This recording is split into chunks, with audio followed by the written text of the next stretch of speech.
Desde San Luis Capital, República Argentina, transmite AM 940, Radio Dimensión. Una música, deportes y la fiel información. AM 940, Radio Dimensión. Tenemos comunicación telefónica. ¿Con quién va a charlar Gonzalo? Con Adrián Salvucci. Adrián Salvucci es analista en política internacional, conferencista, autor de libros sobre geopolítica y economía. Además es fundador del proyecto Segunda República y lo tenemos en la línea. Hola Adrián, buenas noches, ¿me escuchás bien? ¿Qué tal? Buenas noches, te escucho perfectamente. Bueno, muchas gracias por la comunicación. La verdad que estábamos con muchísima expectativa poder hacer esta nota. Ya lo habíamos coordinado ayer, pero hace unos días atrás también habíamos tenido un primer contacto y estamos muy contentos de tenerte porque, bueno, creo que el tema que vamos a tratar hoy, el tema de la globalización, el poder mundial y cómo nos afecta a los argentinos, es un tema muy importante para visibilizarlo y que tiene poca visibilidad, ¿no? Es verdad, y antes que nada el gusto es mío y muchísimas gracias por esta oportunidad de dirigirme a la audiencia de ustedes allá en San Luis. Bueno, contanos un poquito el tema de la globalización, cómo surge, quiénes son los poderes que la conforman, cuál es un poco la agenda que ha ido manejando en estas últimas décadas. Mira, básicamente es un tema que se empieza a presentar a lo largo del siglo XX, se acelera después de la Segunda Guerra Mundial, cuando debido a la tecnología, y a partir de la caída del muro de Berlín y la implosión de la ex Unión Soviética, cobra fuerza enorme porque ya el mundo, a partir de 1991, deja de estar dividido en esa bipolaridad entre soviéticos por un lado y norteamericanos y sus respectivos aliados por el otro, sino que pareció al principio que quedaba todo unificado bajo el sistema occidental capitalista liberal. Es más, algunos llegaron a hablar del fin de la historia. Hubo un intelectual, Francis Fukuyama, que escribió un libro diciendo que el título era en 1991 El fin de la historia. ¿Por qué? Y ganamos nosotros, ya está, ya no hay más historia. Luego las cosas demostraron que no eran tan así. Yo lo que diría, porque lo importante acá, que creo que es lo que más podemos aportar, es una visión no desde el punto de vista del primer mundo, sino una visión desde el punto de vista nuestro, aquí en el sur de Sudamérica, en la Patagonia, en toda nuestra región, en Cuyo, por supuesto, y es verlo como lo que realmente es, que para mí es la privatización del poder. O sea, el gran fenómeno, más allá de palabras atractivas como globalización, etcétera, lo más importante que estamos verificando en los últimos 30, 40 años, y desde luego cada vez más agudamente, es la privatización del poder. Y eso tiene, Gonzalo, consecuencias enormes, básicamente porque si el poder es público, se supone que las instituciones públicas, el Estado Nacional, por ejemplo, le guste o no le guste a los políticos, y a veces no les gusta, tiene que tener, o por lo menos disimular tener, que su objetivo principal es cuidar por el bien común de la mayoría del pueblo. Pero si el poder queda privatizado, en el ámbito privado, de ninguna manera cuidar de las mayorías, si quieres un objetivo, porque el poder privado, por ejemplo, el poder de las empresas, el poder de los bancos, el poder, digamos, de las instituciones privadas, no tiene por qué tener el cuidado y la promoción de los intereses de las mayorías, sino todo lo contrario. El poder privado lo que busca es consolidar y aumentar el poder de minorías, una minoría circunstancial, por ejemplo, del sector petrolero, o puede ser la minoría del sector bancario, o del sector automotriz, o del sector de las armas, pero desde luego que a lo sumo le da trabajo al pueblo, pero no tiene por qué cuidar del pueblo. Con lo cual, eso sería, en una, digamos, apretada introducción, lo que te diría que es esta globalización, es la privatización del poder, con consecuencias catastróficas para la vasta mayoría de los pueblos trabajadores en todo el planeta. Claro. Clarísimo, esto de la privatización del poder quiere decir particulares o un conjunto de particulares que conforman empresas que se hacen del poder y que manejan lo que sería la agenda mundial global la política internacional, ¿no? Sí, y en realidad no tanto, porque uno a veces dice, pero ¿por qué uno le tiene bronca a las empresas? Y al fin y al cabo las empresas fabrican cosas, le dan trabajo a la gente, cosa que es verdad, cosa es absolutamente verdad. Las empresas automotrices compiten entre sí, cada vez hay mejores autos, las empresas de indumentaria y de comestibles también compiten entre sí, y hay nuevos estilos, hay mejor comida, hay mejores precios. Eso es a nivel operativo. Lo que pasa que cuando uno va subiendo por la pirámide, y se va escalando los distintos niveles de ladrillitos en esa pirámide, cada vez las cosas se ven desde más alto y cada vez las cosas se van consolidando, de manera que a partir de determinado punto, no viene al caso cuál, ya las empresas dejan de ser entidades operativas para ganar dinero, desde ya que ganan muchísimo dinero con el petróleo, con las armas, con todo lo que conocemos, pero a partir de determinado momento el dinero ya deja de ser plata, sino que se transforma en poder. Y cuando se transforma en poder, se busca ya rearmar el mundo, redimensionarlo, reingenierizarlo, diseñarlo, para que sirva a esos grupos pequeños o privados que van manejando el mundo, no solamente para hoy, sino para que puedan garantizar que lo van a poder profundizar y mantener a lo largo de décadas y, ¿por qué no, siglos? Tenemos algunas familias íntimamente ligadas, por ejemplo, con la banca o con el petróleo, como pueden ser los Rockefeller en Estados Unidos o los Rothschild en Europa, principalmente en Inglaterra, y en otras partes donde vemos que son dinastías que vienen autoperpetuándose y manteniendo y logrando cada vez más poder, generación tras generación tras generación. En el caso de los Rothschild estamos hablando de más de 200 años. En el caso de los Rockefeller estamos hablando de 150 años.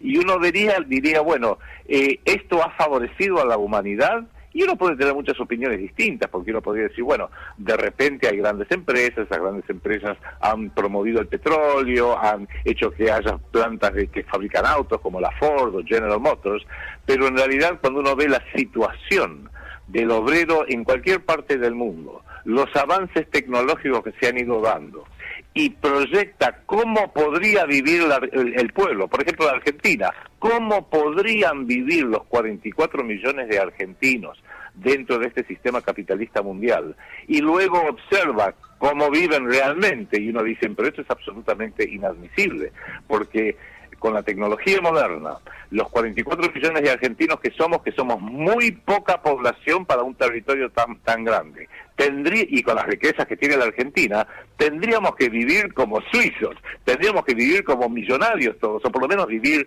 muy, muy, muy bien, y sin embargo observamos un poquito la realidad allá en San Luis, o en Mendoza, o acá en Buenos Aires, o en Córdoba, o en el norte, o en la Patagonia, y vemos que cada vez más nuestro pueblo está cada vez más pauperizado, cada vez más pobre, cada vez más sujeto a la violencia, cada vez más desculturizado, porque riqueza no solamente es la riqueza material, sino la riqueza intelectual, espiritual, del conocimiento y del autoconocimiento. Y vemos que en realidad nuestro pueblo ha ido decayendo de una forma muy, muy importante. Cuando mirás al lado y decís, ¿y los brasileños cómo andan? Y ves algo parecido. Y los colombianos, y también ves algo parecido.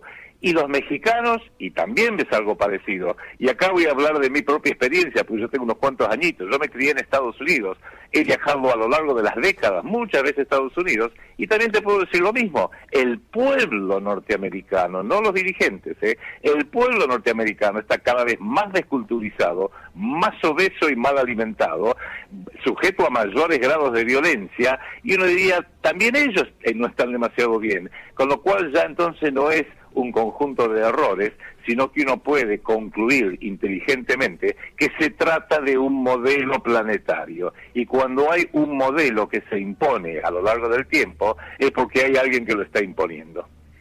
Claro, claro. Sí, justamente eso estábamos conversando en el arranque del programa, que cuando hay fenómenos que se repiten simultáneamente en muchos lugares, es un poco absurdo pensar que eso es un hecho fortuito, un hecho espontáneo, sino que evidentemente hay organizaciones, personas que están diseñando y que están avalando y que están impulsando esas tendencias, ¿no? Acá en Argentina, bueno, como vos bien sabés, venimos de la discusión del aborto, ahora con la educación sexual integral, que hemos hecho entrevistas esta semana con ideología de género, y vos lo ves esto que se está repitiendo en muchos países. Ayer hubo una marcha continental. Tengo una consultita. Hay un libro que escribiste hace unos años atrás y que ha tenido muchísimas ediciones. Me pareció realmente muy interesante en la oportunidad que lo leí, que nos hiciera un poco el comentario de El cerebro del mundo, la cara oculta de la globalización, donde mencionás muchas organizaciones no gubernamentales que nuclean a empresarios, académicos, dueños de medios de comunicación y que diseñan políticas a nivel mundial. ¿Nos podrías explicarle a la audiencia un poco de qué se tratan estas organizaciones, quiénes son? Pues sabes que ese libro tuvo, y te agradezco que me lo preguntes, tuvo una primera edición por allá por 1996. Era otro mundo. Bill Clinton era presidente de Estados Unidos. Prácticamente no había guerras violentas. Argentina estaba bajo Menem. Éramos del primer mundo. Éramos aliados de la OTAN. Estaba todo lindo, estaba todo cool. En aquella oportunidad, lo que hice fue describir cómo se administra el poder privado a nivel planetario, que no lo hacen los ricos. Rockefeller, Rothschild, están todos muy ocupados disfrutando sus miles de millones de dólares como para ponerse el trabajo de decir, bueno, ¿cómo tendríamos que ir evolucionando el poder en Europa, el poder en el Lejano Oriente, no entrar en guerra con la ex Unión Soviética y China, qué tendríamos que estar haciendo en Argentina, etcétera? Para eso lo delegan y le pagan mucha plata a las mejores mentes del mundo y les dicen, bueno, analicen cómo tendríamos que ir manejando la problemática militar, la problemática mediática, la problemática jurídica a nivel mundial, cómo hacemos que vayan avanzando despacito estas estructuras de un auténtico gobierno mundial privado, pero sin que la gente se dé cuenta tanto, sin que se nos enojen, a ver si nos tiran todo nos prenden fuego, algo así, sino cuál es el ritmo correcto, a qué velocidad tiene que ir cada proceso, y muy importante, ¿qué tendríamos que estar haciendo, por ejemplo, con respecto a la República Argentina? ¿Nos interesa la Argentina? ¿Nos interesa más que Colombia o menos? Es más, si nos interesa la Antártida, que es el continente que ahora está dando generando mucho interés y para despertar, ellos, como son geopolíticos, miraron el globo planetario y dijeron, pucha, el hemisferio sur es prácticamente todo agua, pero si queremos llegar a la Antártida, Australia queda muy lejos, Sudáfrica queda muy lejos, pero la Argentina, la Patagonia, queda ahí nomás, con lo cual tendríamos que ver cómo poner bien un pie firme en Argentina. Bueno, lo fueron armando a lo largo de las décadas, literalmente, y yo este libro tímidamente lo llamé al principio El cerebro del mundo, refiriéndome a lo que creo que es la entidad madre de estas organizaciones, que es una entidad neoyorquina fundada en 1919, que se llama el Consejo de Relaciones Exteriores, The Council on Foreign Relations, CFR por sus siglas en inglés, que fue creada después de la Primera Guerra Mundial, o casualidad, para formar el nuevo orden mundial de 1919, y lo hicieron junto con otra organización hermana en Londres que se llama el Instituto Real, que dice que está la corona ahí, el Instituto Real de Relaciones Internacionales. Bueno, fue pasando el tiempo, diseñaron cómo hacer el periodo entre la Primera y la Segunda Guerra Mundial, ganaron la Segunda Guerra Mundial, diseñaron cómo armar el nuevo orden mundial de la post-Segunda Guerra Mundial y llegamos hasta nuestros días. Yo lo llamé en aquella época, 1996, el cerebro del mundo, hablando de esta institución y la red de bancos de cerebros que operan junto con ella, la cara oculta de la globalización, porque no quería que me tomaran por loco. Pero pasaron 20 años, 25 años, y ya es tan desfachatado que quieren imponernos un gobierno mundial según sus intereses, con tales grados de violencia, de injusticia, de decadencia y degeneración, que cuando hice la 5ª edición de este libro hace unos años, lo llamé directamente El cerebro del mundo, de la globalización al gobierno mundial. Porque ya la globalización, que nos impusieron después de la caída de la Unión Soviética, es una suerte de gobierno mundial de hecho, aunque todavía no está formalizado. Pero ¿a dónde nos están arrastrando esta gente, estos centros de poder? Nos están arrastrando hacia un gobierno mundial de derecho, y cuando surja como un gobierno mundial de derecho bajo el control de estos entes, ya todo lo que nos quieran imponer no va a ser sugerencia o empujarnos un poquito o persuadirnos, sino va a ser con fuerza de la ley y nos van a agarrar la patada. Si vos diste un ejemplo muy bueno, que es una suerte de periodo de transición, que es esto que nosotros lo llamamos desde el Proyecto Segunda República la Agenda Soros.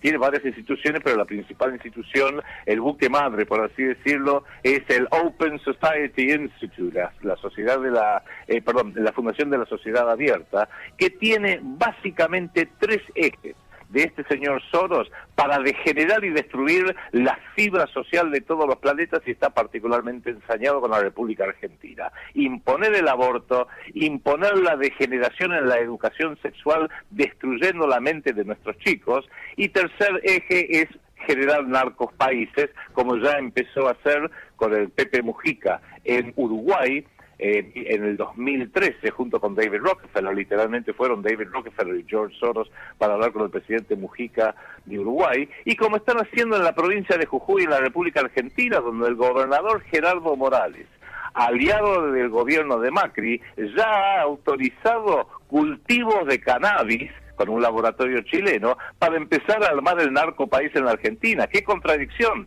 Por un lado, Macri dice que va a mandar las Fuerzas Armadas para pelear contra el narcotráfico en el noroeste argentino, y al renglón seguido autoriza, junto con su aliado, el gobernador Morales de Jujuy, que se tengan cultivos de cannabis allá en el NOA. Y al mismo tiempo, acá hay una contradicción que creo que nosotros tenemos que librar una batalla, no solamente por la Argentina, sino para dar un ejemplo a todo Iberoamérica y a todo el mundo. Si me hablas de la Argentina, yo te puedo puedo compartir con tu audiencia lo que llamamos una fórmula para el desastre. La República Argentina tiene el octavo territorio más extenso y más grande del planeta, con una posición geoestratégica única, como la que ya acabo de describir, un puente hacia la Antártida. Pero siendo el octavo territorio, el ranking de nuestra población es el número 31.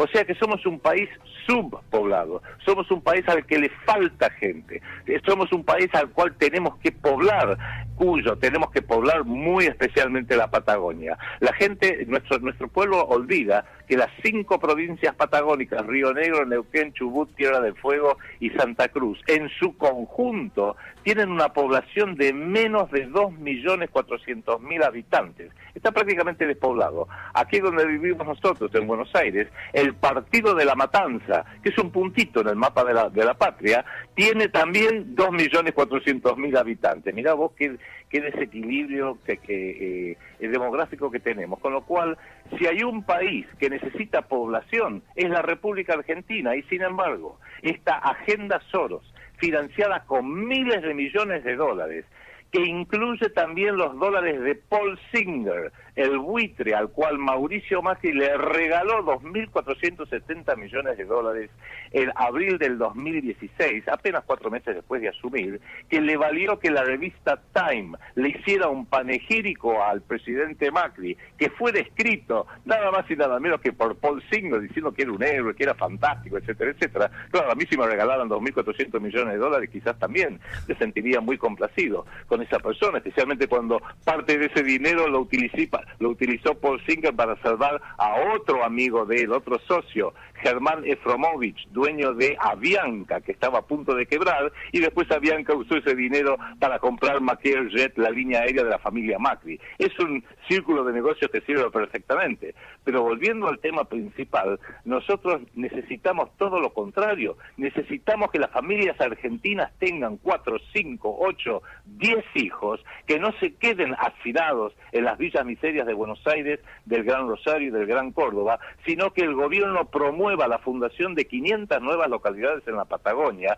para que esas familias puedan criarse como corresponde, con salud mental, salud física, trabajo en una región, la Patagonia, donde está todo por hacer, y puedan poblar la Patagonia. Pero claro, para eso tendríamos que tener un gobierno, y me refiero a este y los anteriores de estos 36 años de mal llamado democracia, yo lo llamo dinerocracia. Tendríamos que tener algún gobierno que piense en el futuro de la Argentina y piense en el interés nacional del pueblo argentino, pero tanto el macrismo, como antes el kirchnerismo, como antes el del arruismo, menemismo, etcétera, en realidad están aquí para operar como gerenciadores, como CEOs, Chief Executive Officers, de estos centros de poder, que para ellos le dieron todo el apoyo político, mediático, y de todo tipo para poder llegar a encumbrarse en la Casa Rosada. Y bueno, desde ahí hacen la tarea de ellos de una forma que quedaría antipático si viniera alguien a hacerlo en inglés. Tienen a alguien que habla en castellano y entonces uno cree que tiene un presidente argentino, pero en definitiva lo que Argentina sufre y hoy más que nunca es una ocupación de estas potencias, que en vez de hacerlo con una ocupación militar, que queda muy antipático en los noticieros de las 5 o 6 de la tarde, lo hacen a través de sus agentes, una suerte de caballo de Troya que impone la voluntad de los de afuera sobre nuestro pueblo argentino, y hoy, 2018, nos está matando. Sí, eso estábamos observando, ¿no? Porque se está hablando del tema de la población, control poblacional, y yo creo que el primer control poblacional es justamente la crisis económica. Imagínate que vos, te escuchaba recién, decías 5, 6, 7, 8 hijos, y muchos argentinos tenemos 2 o 3 y no sabemos cómo hacer para llegar a fin de mes. Entonces creo que es la estrategia más efectiva para hacer un control poblacional, ¿no? Sí, vos sabés que me permitiría un tema, hacer una pequeña aclaración. Vos recién hablabas de que nosotros tenemos una crisis económica. Déjame dejar algo bien en claro, que es algo que venimos diciendo desde siempre del proyecto Segunda República. Y no solo lo digo yo, sino también lo dice Juan Manuel Suárez Pinto, lo dice Héctor Juliano, lo dicen todos nuestros dirigentes. Y es el siguiente: Argentina no tiene una crisis económica. Es más, Argentina no puede tener una crisis económica, porque Argentina económicamente es un país de riquezas infinitas, en el subsuelo, en el mar argentino, petróleo, gas, alimentos, agua potable, litio, todo lo que te puedas imaginar. O sea, económicamente Argentina es un país viable 25 veces seguidas. El problema de la Argentina es un colapso financiero, y eso es absolutamente artificial, impuesto por un sistema financiero, bancario, especulador, vampírico, usurario y parasitario, que se ha entronizado sobre la República Argentina a través de sus gobernantes principalmente. Le podemos dar nombre y apellido: Mauricio Macri como el jefe del equipo, Marcos Peña como el coordinador. Tuvimos 3 presidentes del Banco Central de la República Argentina bajo este gobierno que son directamente, por lo menos 2 de ellos, criminales. Federico Sturzenegger, que fue procesado por el catastrófico megacanje que hizo junto con Cavallo y que nos llevó al colapso del 2001, y que ahora, en 2 años y medio, llevó al colapso total al Banco Central de la República Argentina y destruyó nuestra moneda. Agregale a eso el señor Caputo, que también se patinó 15.000 millones de dólares del Fondo Monetario Internacional para regalárselo a todos los especuladores. Los dólares salían al mercado, los especuladores los compraban, se los llevaban, y nosotros nos quedamos con la deuda con el FMI y con la inflación generada por esos pesos de más que se volcaron a la economía. Y ahora Sam Leris, que es el tercer presidente del Banco Central, que está haciendo lo suyo. Agregale a eso nuestros ministros de Economía, Alfonso Prat Gay y ahora el señor Dujovne, y vemos cómo en alguna medida han articulado la destrucción del sistema financiero argentino, poniéndolo sobre bases absolutamente especulativas para que solo ganen gigantescas fortunas los bancos, los especuladores